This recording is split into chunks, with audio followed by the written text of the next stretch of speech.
dalam darah yang dikorbankannya itu tetinya kubur darahnya dalam tolong ke debat tanah amalan kurban yang kau terima oleh Allah Subhanahu wa taala.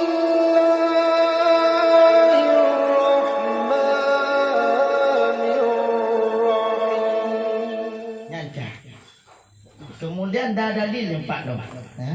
Dalil guna kali firman Allah Taala, ino dalil ma amila ibnu adam yaumun nahri.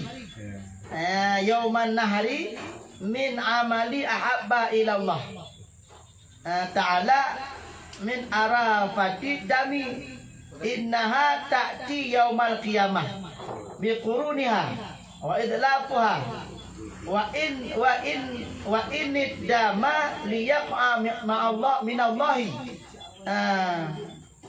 bimakanin qabla ayyaqa 'alal ardi fataibu biha nafsah. Ini aku pegang. Tidak ada perbuatan yang lebih dicintai oleh Allah Ta'ala. Ba'uranya, urayanya. Tidak ada perbuatan yang lebih dicintai oleh Allah Ta'ala selain berkurban.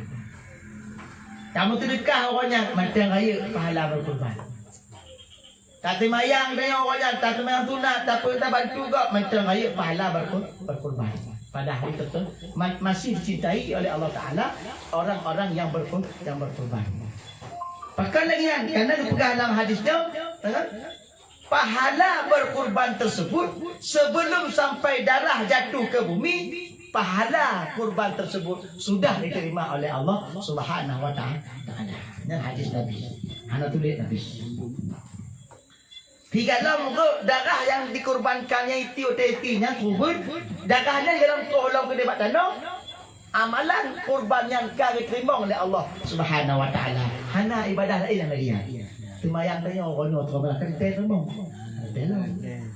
Sedekah tanya yang ke masjid, ke kau terima dalam terima.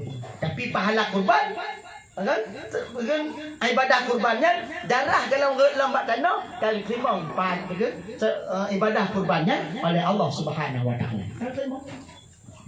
Sedekah yang dia terima. Memang cuma boleh pegang bukan centengnya.